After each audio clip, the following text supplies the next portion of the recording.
जय हिंद प्यारे साथियों, हिंदी का एक और प्रैक्टिस सेट हम करने वाले हैं जो Uttar Pradesh police constable re exam 2024, UPSI, SSC GD, UP triple SC का कोई भी एग्जाम जिसमें हिंदी पूछी जाती है उसके लिए बहुत ही उम्दा और सफिशिएंट रहने वाला है। पहले सवाल मैंने यहाँ पर रखा है कि एक छंद में कितने चरण होते हैं। बहुत नॉर्मल सा सवाल है, ये आपको मेरे हिसाब से पता होना चाहिए कि यहाँ पर हमसे क्या पूछ रहा है। इस छंद के चरण पूछ रहा है कि एक छंद जो होता है उसमें कितने चरण होते हैं। तो आपका आंसर आना चाहिए कि एक छंद में 4 चरण होते हैं। ठीक है भाई, ऑप्शन नंबर ए इसका बिल्कुल सही है। अगले पे आ जाते हैं। सवाल नंबर अगला ये रहा मेरे लल्ला। क्या कह रहा है भाई इसमें, इसको मिटा लेते हैं ना फिर बताते हैं। इसमें कह रहा है हमसे कि मुहावरे का सही अर्थ चुनिए। ये मुहावरा दिया गया है कि गीदड़ भभकी, गीदड़ भभकी का अर्थ क्या बनेगा। तो आपका आंसर आना चाहिए गीदड़ भभकी का अर्थ बनेगा कोरी धमकी। कोरी धमकी, जिस तरीके से बंदर हुड़की दिखाता है उसी तरीके से गीदड़ क्या करता है, भभकी दिखाता है। इसको आप, अगर आपको आंसर में कोरी धमकी नहीं मिलेगा तो मिलेगा झूठी मोटी धमकी। झूठी झूठी मोटी, झूठी मोटी धमकी। ठीक है भाई, ये भी आपको मिल सकता है। अगर आपको ये नहीं मिलेगा तो आपको ये मिल जाएगा। ठीक है भाई, तो ऑप्शन नंबर ए इसका बिल्कुल सही है। अगले पे आ जाते हैं। सवाल नंबर अगला ये रहा मेरे लल्ला। इसमें कह रहा है हमसे, इसमें कह रहा है, क्या कह रहा है कि रस का संबंध किस धातु से माना जाता है।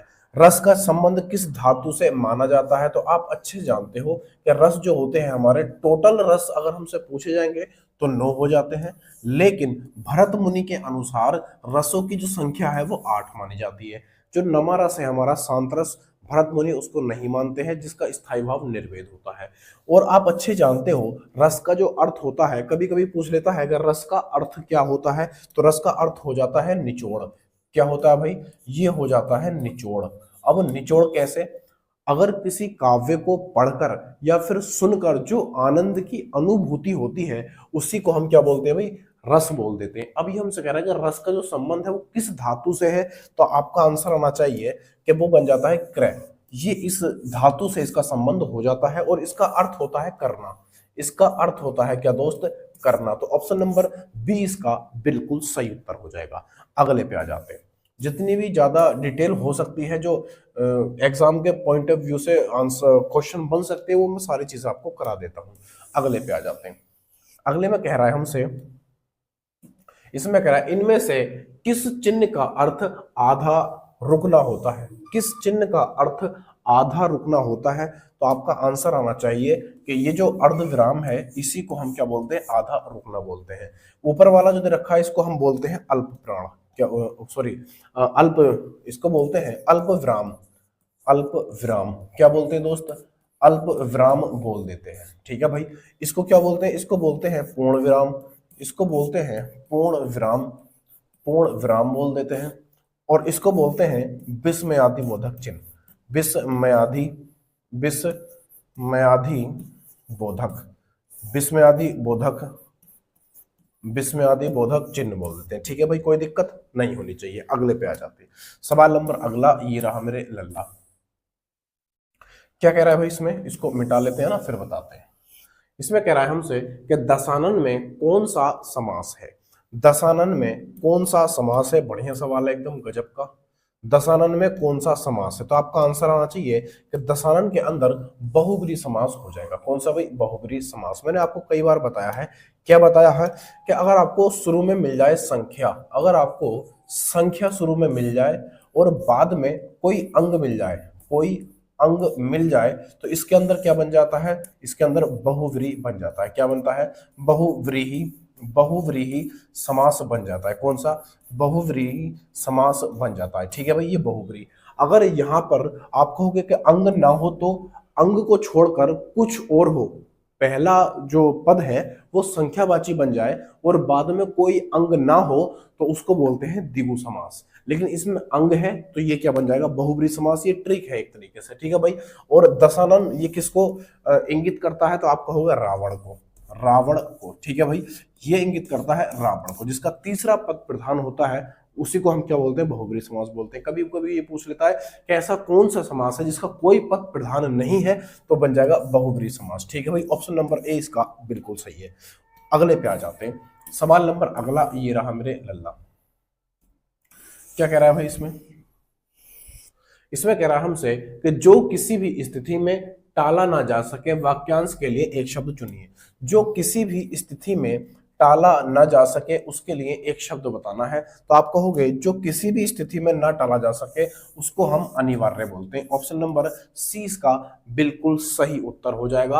आप ये मत लगा देना संभव ये नहीं होगा, ये भी नहीं होगा, ये भी नहीं होगा। ऑप्शन नंबर सी इसका बिल्कुल सही है।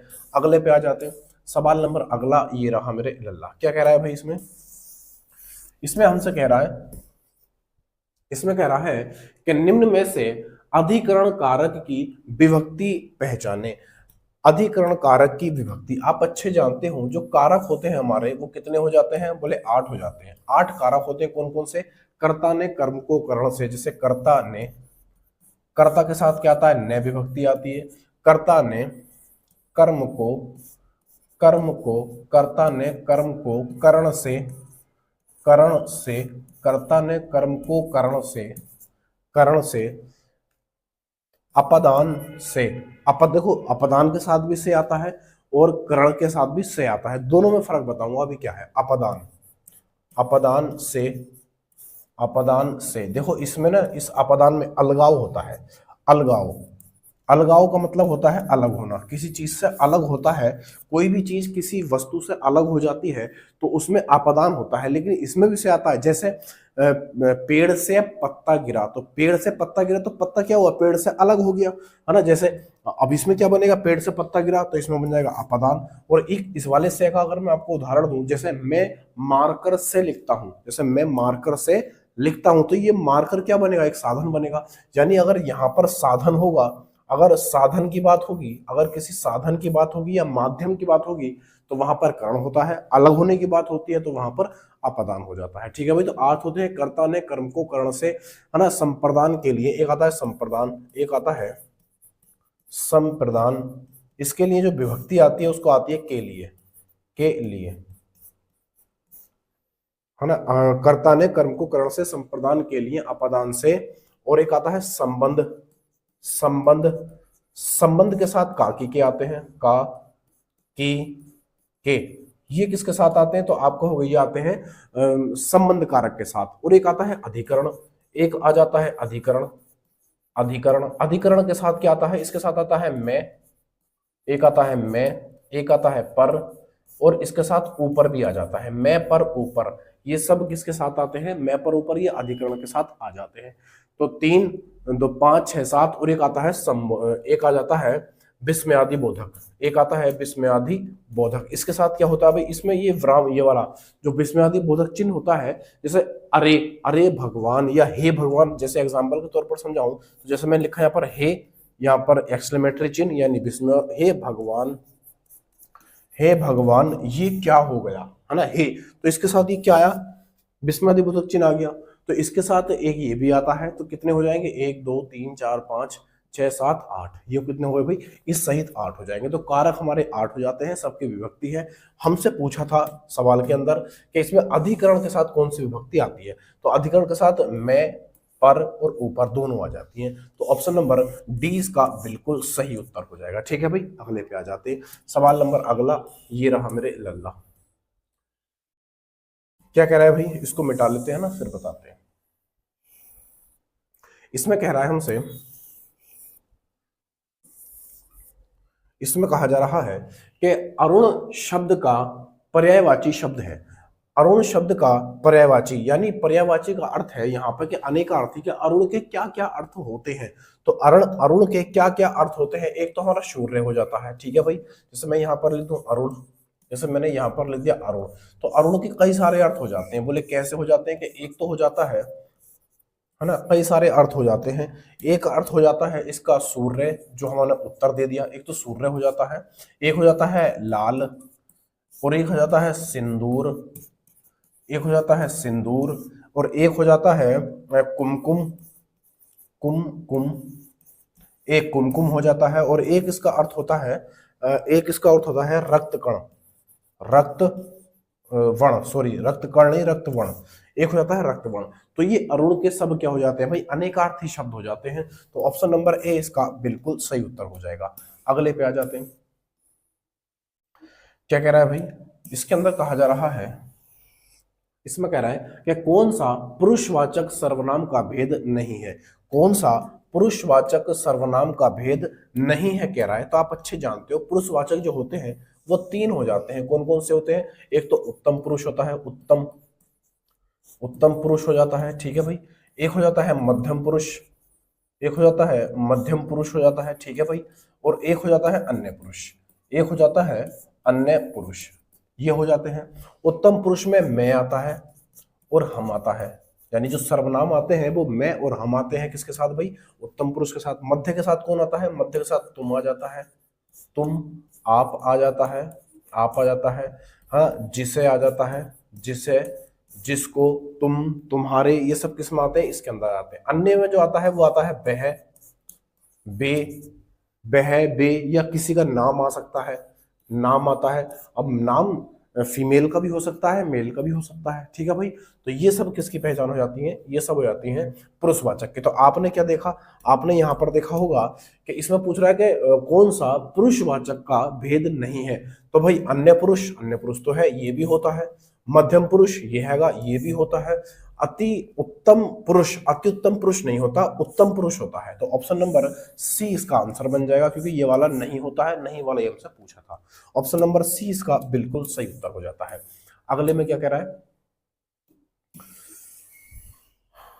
इसमें कह रहा है हमसे कि उस काल का चयन कीजिए जो बताता है कि क्रिया भूतकाल से शुरू होकर अभी अभी समाप्त हुई है, यानी भूतकाल से शुरू हुई है और वो अभी अभी समाप्त हुई है। ऐसे काल को हम क्या कहते हैं, ये हमसे वो पूछना चाह रहा है। तो इसका आंसर क्या बनेगा? इसका आंसर बन जाएगा आसन्न भूत। क्या बनेगा भाई? आसन्न भूत बन जाएगा। और इसकी पहचान में अगर मैं आपको कराऊं तो इसकी पहचान में वाक्य के लास्ट में क्या मिलता है? रहा था, रहा था, रही थी, रही थी, है ना, रहे थे, रहे थे, ये सब क्या मिल जाएंगे? ये आपको आसन्न भूत में मिल जाएंगे। उसने जिस तरीके से बोला है कि उस काल की पहचान आपको बतानी है, क्रिया भूतकाल से शुरू हुई है और अभी अभी खत्म हुई है, तो उसको हम क्या बोलते हैं? आसन्न भूत बोल देते हैं। और इसकी पहचान मैंने आपको ये लिखवा दी। अगले पे आ जाते हैं। सवाल नंबर अगला ये रहा मेरे लल्ला। इसमें हमसे कह रहा है, बोले क्या कह रहा है? इसमें कह रहा है कि निम्नलिखित प्रश्न में वाक्य की संरचना के आधार पर उसका भेद बताइए, उसका भेद बताइए। देखो यहाँ पर ना वाक्य उन्होंने छोड़ दिया है, वाक्य यहाँ पर है नहीं। अगर वाक्य यहाँ पर नहीं है तो ये इसका कोई अर्थ भी नहीं बनता। तो अगर आप ऐसे, मैं अगर लिख दूं यहाँ पर, जैसे राम ने, जैसे राम ने राम ने निबंध देख कर लिखा, ऐसे राम ने निबंध निबंध देख कर लिखा, देख कर लिखा, इस तरीके से अगर मैं लिख दूं, अगर मैं ऐसे लिख दूं तो अब ये एक तरह का वाक्य बन गया। अब इस वाक्य की हमें पहचान बतानी है कि राम ने निबंध देख कर लिखा। तो अब आप यहां पर देखोगे तो पहले उसने, देखो यहां पर क्या है, पहले जो वो देख कर लिख रहा है, पहले देखा है फिर लिखा है, पहले उसने देखा है फिर लिखा है। तो आप कहोगे जैसे नहाकर खाना खाया, नहाकर खाना खाया। तो जिस क्रिया में आपको कर मिल जाए, जिस क्रिया में आपको कर लगा हुआ मिल जाए, तो उसी को हम क्या बोलते हैं? पूर्वकालिक क्रिया बोलते हैं। क्या बोलते हैं? पूर्वकालिक क्रिया। तो इसका आंसर क्या बन जाएगा भाई? आंसर बन जाएगा ऑप्शन नंबर बी, इसका बिल्कुल सही उत्तर हो जाएगा। वाक्य यहाँ पर कुछ और भी लिख सकते हो, लेकिन ये वाक्य बिल्कुल सही था, ठीक है भाई। अगले पे आ जाते हैं। सवाल नंबर अगला ये रहा मेरे लल्ला। क्या कह रहा है भाई? इसके अंदर क्या कह रहा है, इसको मिटा लेते हैं फिर बताते हैं। इसमें कह रहा है कि प्रबंधकर्ता का स्त्रीलिंग शब्द है। प्रबंधकर्ता का स्त्रीलिंग शब्द क्या बनेगा? तो आपका आंसर आना चाहिए कि प्रबंधकर्ता का जो स्त्रीलिंग बनेगा वो बन जाएगा प्रबंधकत्री, है ना, प्रबंधकत्री ये बनेगा। क्योंकि इसमें जो कर्ता होता है, ये जो कर्ता होता है, कर्ता, इस कर्ता का रूप जो बदलता है वो कत्री में बदल जाता है, त्रय में बदलता है, तो कर्त्री बन जाएगा, कर्त्री। जैसे यहाँ पर कर्ता है, अगर ये कर्ती होता तो ये कर्त्री बन जाता। अगर ये कर्ता, अगर मैं यहाँ लिखूं कर्ता, तो ये बनेगा कर्त्रा, ये बन जाएगा, ठीक है भाई, ये वाला बन जाएगा। तो ऑप्शन नंबर इसका सी बिल्कुल सही उत्तर हो जाएगा। अगले पे आ जाते हैं। सवाल नंबर अगला ये रहा मेरे लल्ला। क्या कह रहा है भाई, इसमें कह रहा है कि नेता का बहुवचन रूप क्या होगा। तो आप अच्छे जानते हो कि नेता का जो बहुवचन होगा वो नेता ही होता है। ऑप्शन नंबर डी इसका बिल्कुल सही उत्तर है। अगले पे आ जाते हैं। क्या कह रहा है अगले में, अगले में कह रहा है हमसे कि कौन सा व्यंजन नासिक के द्वारा उच्चारित होता है। नासिक के द्वारा मतलब नाक से बोला जाता है। तो आप अच्छे जानते हो कि प्रत्येक वर्ग का जो अंतिम अक्षर होता है, प्रत्येक वर्ग का, जैसे मैं यहां पर लिख दूं, प्रत्येक प्रत्येक वर्ग का अंतिम अक्षर, अंतिम अंतिम अक्षर अंतिम अक्षर क्या होता है भाई, अंतिम अक्षर नासिक्य होता है। नासिक्य क्या होता है भाई, नासिक्य होता है। नासिक्य होता है। एक डेफिनेशन इसकी ये बन जाएगी। और दूसरा, ये प्रत्येक वर्ग का पंचमा अक्षर, पंचमा अक्षर पंचमा पंचमा अक्षर भी क्या होता है भाई, ये भी हमारा नासिक्य कहलाता है। तो ये वाली डेफिनेशन हो या फिर ये हो या ये हो, दोनों सेम ही है। तो यहां पर आप देखोगे तो लास्ट का अक्षर है वो हमारा निर्णय बन जाता है। ऑप्शन नंबर डी इसका बिल्कुल सही उत्तर हो जाएगा। अगले पे आ जाते हैं। सवाल नंबर अगला ये रहा मेरे लल्ला। इसमें कह रहा है हमसे कि तुलसीदास जी द्वारा रचित प्रसिद्ध महाकाव्य का नाम क्या है। यानी तुलसीदास जी द्वारा जो रचित महाकाव्य है, प्रसिद्ध महाकाव्य है, उसका नाम क्या है। तो आपका आंसर आना चाहिए, उसका नाम है रामचरितमानस। कौन सा है भाई, रामचरितमानस। और ये अवधी भाषा में लिखा हुआ है। कौन सी में भाई, अवधी भाषा में लिखा हुआ है। कई बार पूछा जाता है कि किस भाषा में ये लिखा हुआ है। तो अगले पे आ जाते हैं। सवाल नंबर अगला ये रहा मेरे लल्ला। इसमें कह रहा है कि रंगभूमि किस प्रसिद्ध लेखक द्वारा रचित उपन्यास है। कौन सा भाई, आप कहोगे रंगभूमि। तो रंगभूमि किसका हो जाता है, तो आपका आंसर आना चाहिए प्रेमचंद जी का हो जाता है। मुंशी प्रेमचंद जी का हो जाता है। ऑप्शन नंबर ए इसका बिल्कुल सही उत्तर हो जाता है। अगले पे आ जाते हैं। सवाल नंबर अगला ये रहा मेरे लल्ला। इसमें कह रहा है हमसे कि ग्राम का तद्भव शब्द क्या है। देखो तद्भव की बात कर रहा है, तो तद्भव का मतलब मैंने आपको बताया था, तद्भव का अर्थ होता है हिंदी वाला। तद्भव का अर्थ होता है हिंदी वाला और तत्सम का अर्थ होता है संस्कृत वाला। तो हमसे हिंदी वाला पूछ रहा है, तो आपका आंसर क्या आना चाहिए कि यहाँ पर एक ही दिखाई दे रहा है, गांव। गांव जो हो जाएगा वो हमारा आंसर बिल्कुल सही हो जाएगा। और गांव की स्पेलिंग ये वाली होती है, इसमें बिंदी नहीं बल्कि चंद्र बिंदी आती है। ठीक है भाई, तो ऑप्शन नंबर बी इसका बिल्कुल सही उत्तर है। अगले पे आ जाते हैं। क्या कह रहा है इसमें, इसमें कह रहा है हमसे कि वर्ष 2017 का साहित्य अकादमी पुरस्कार किस लेखक को दिया गया।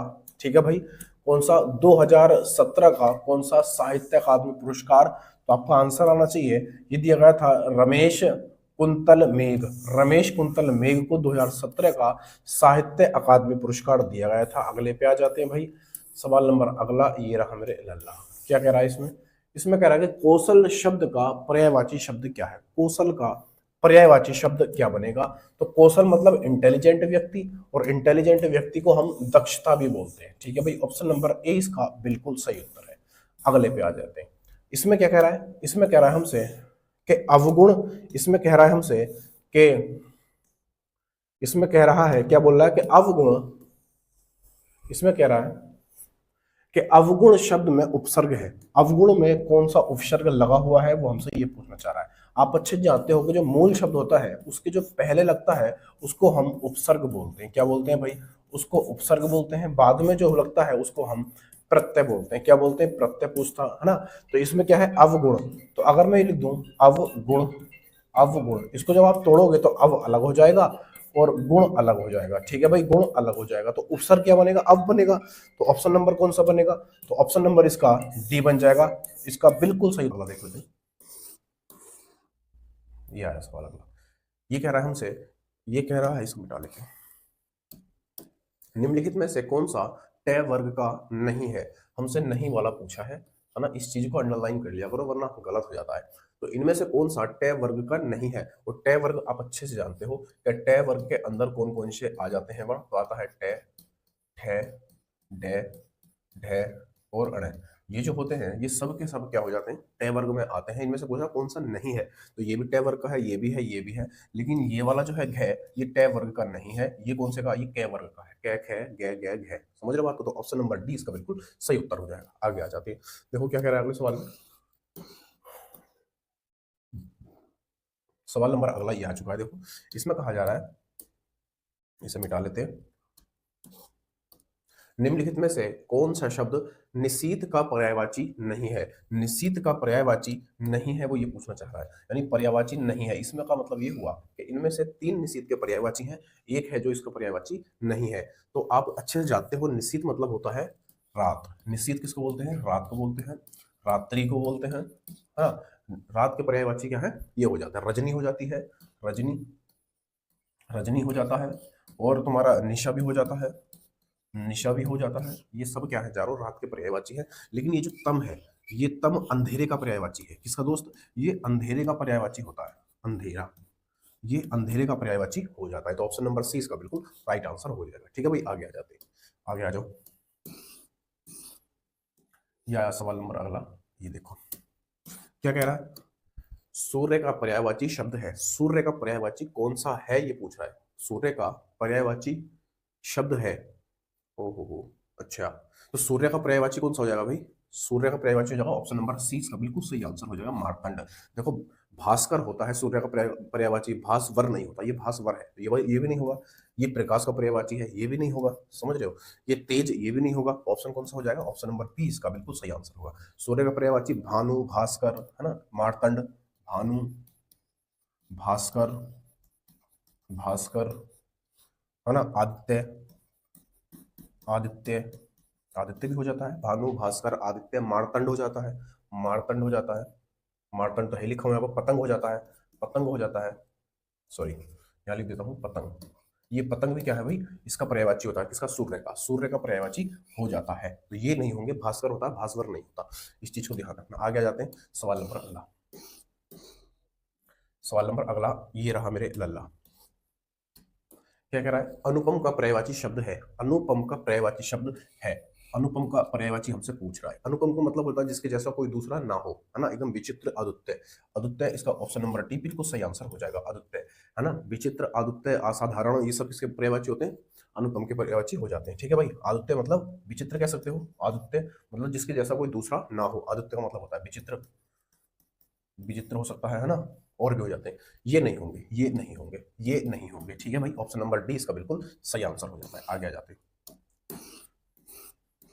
क्या कह रहा है अगले में? सवाल नंबर ये रहा, ये कह रहा है कि प्रत्यक्ष का विलोम है। प्रत्यक्ष का विलोम, प्रत्यक्ष का अर्थ होता है सामने, है ना।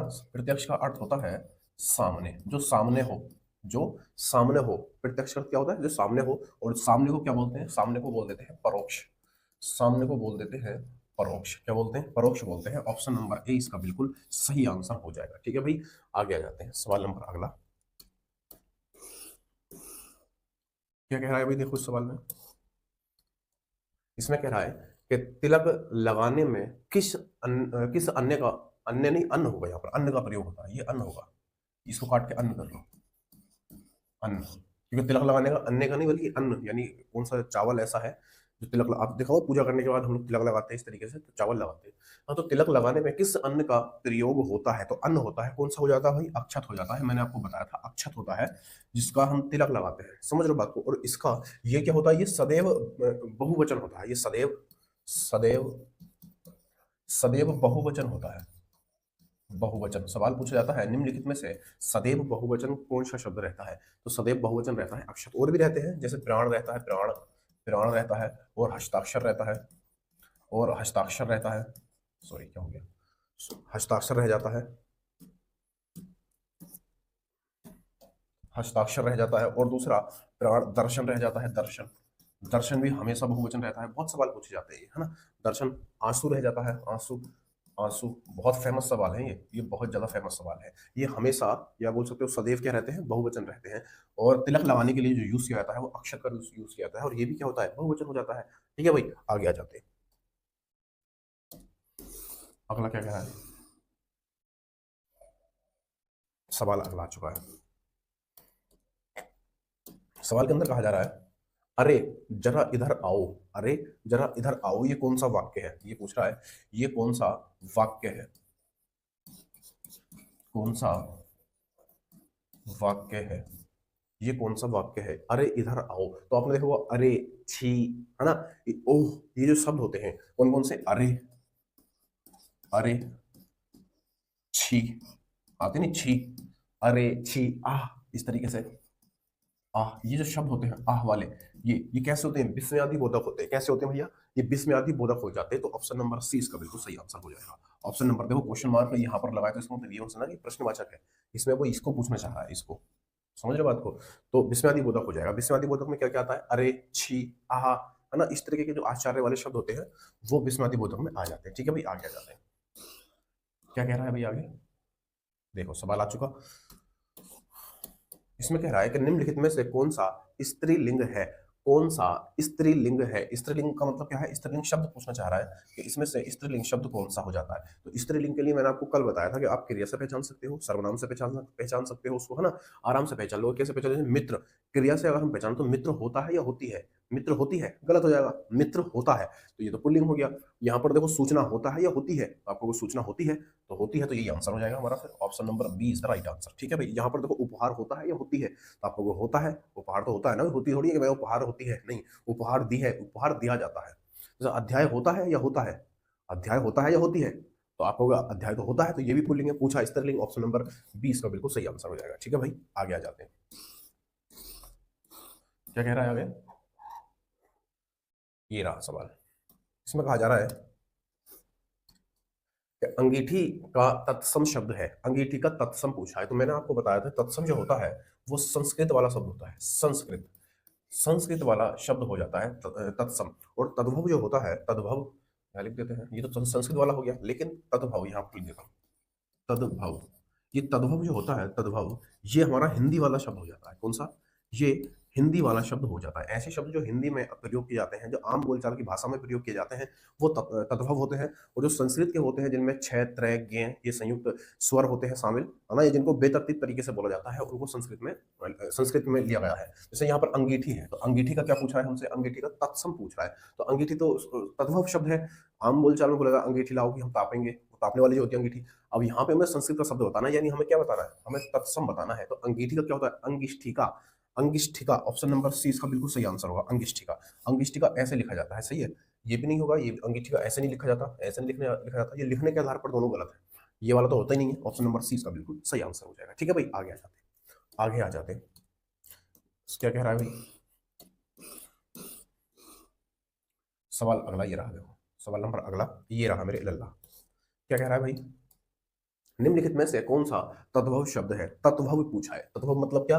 तद्भव मतलब क्या? हिंदी का हिंदी वाला शब्द पूछा है, हिंदी वाला शब्द पूछा है। मैंने अभी आपको बताया था कि तद्भव जो होता है वो हिंदी वाला शब्द होता है, और तत्सम जो होता है वो संस्कृत वाला शब्द होता है। ठीक है भाई, तो बताओ कौन सा होगा इसमें तद्भव? ये दिनकर है, ये दिवाकर है, ये प्रभाकर है, और ये सूरज है। देखो दिनकर, दिनकर, दिवाकर और प्रभाकर ये सूर्य के पर्यायवाची हैं, लेकिन ये चार तीनों जो हैं कैसे हैं? आप कहोगे ये तीनों के तीनों तत्सम है। और हमसे क्या पूछा है? तद्भव पूछा है, तो तद्भव कौन सा हो जाता है? सूरज, सूरज, समझ रहे हो? या सूरज होता है, और सूर्य जो होता है, सूर्य, एक सूर्य होता है, सूर्य, सॉरी, एक हो जाता है सूर्य, यहां लिख देता हूं मैं, सूर्य। अब ये सूर्य भी क्या है पता है? ये सूर्य भी तत्सम शब्द हो जाता है। तो ये चारों तत्सम शब्द है, और सूरज जो है ये तत्भव शब्द है, यानी ये हिंदी में लिया गया शब्द माना जाता है। ठीक है भाई, ऑप्शन नंबर डी इसका बिल्कुल सही आंसर हो जाएगा। आगे आ जाते हैं। क्या कह रहा है सवाल में? कहा जा रहा है हमसे कि जिसके हृदय में ममता नहीं है, जिसके हृदय में ममता नहीं है, नहीं पूछा है हमसे कि नहीं है, उसे क्या कहते हैं? यानी अनेक शब्दों के लिए एक शब्द, ये जो सवाल है अनेक शब्दों के लिए एक शब्द जो होता है वो सवाल है। तो जिसके हृदय में ममता नहीं है तो उसको क्या बोलते हैं भैया? ममता नहीं है, क्या उसको मर्माहत बोलेंगे, क्रूर, निर्दय? ये निर्दय मतलब है ना, ये आंसर नहीं है, आंसर होगा option number C. Option number C हो जाएगा, निर्मम। इसके हृदय में ममता नहीं है उसे निर्मम बोलेंगे, निर्दय नहीं बोलेंगे। ठीक है भाई, आगे आ जाते हैं। ऑप्शन नंबर डी इसका बिल्कुल सही आंसर हो जाएगा। आगे आ जाते हैं। क्या कह रहा है? अच्छा सवाल है, इसको देखो जरा। ये कह रहा है हमसे कि अनेक युगों से चले आने वाले, इस वाक्य के लिए एक शब्द है। अनेक युगों से चले आने वाले, अनेक युगों से चले आने वाले के लिए एक शब्द बताना है। जो अनेक युगों से चला आ रहा है उसे एक शब्द में प्रयोग करना हो तो कैसे करेंगे? तो आप कहो जो अनेक युगों से चला आ रहा है उससे बोलते हैं हम सनातन। क्या बोलते हैं भाई? उसको बोलते हैं सनातन। सनातन का अर्थ भी प्राचीन ही होता है। वैसे धर्म भी है सनातन, हिंदू धर्म को भी बोलते हैं सनातन धर्म, लेकिन प्राचीन इसका आंसर नहीं होगा। आंसर कौन सा हो जाएगा? ऑप्शन नंबर डी, सनातन इसका बिल्कुल सही आंसर हो जाएगा। आगे आ जाते हैं। खत्म। ठीक है, तो आज के लिए भाई इतना ही रखते हैं, बाकी बातें करेंगे कल। ठीक है भाई, बाकी बातें करेंगे कल। वीडियो का सिर्फ ट्रेलर में आपके लिए लेकर आया था कि सवाल किस तरीके से बनते हैं और कितने अच्छे तरीके से हम आंसर दे सकते हैं, सिर्फ हमें एक दो बार उन सवालों का पता होना चाहिए। ठीक है भाई, तो बहुत सारी चीजें मैं आपको यहाँ पर सिखा दूंगा। तो अगली वीडियो में फिर मिलेंगे, तब तक के लिए जय हिंद जय भारत। वीडियो अच्छा लगा तो कमेंट करके जरूर बताना, लाइक शेयर सब्सक्राइब भी कर लेना।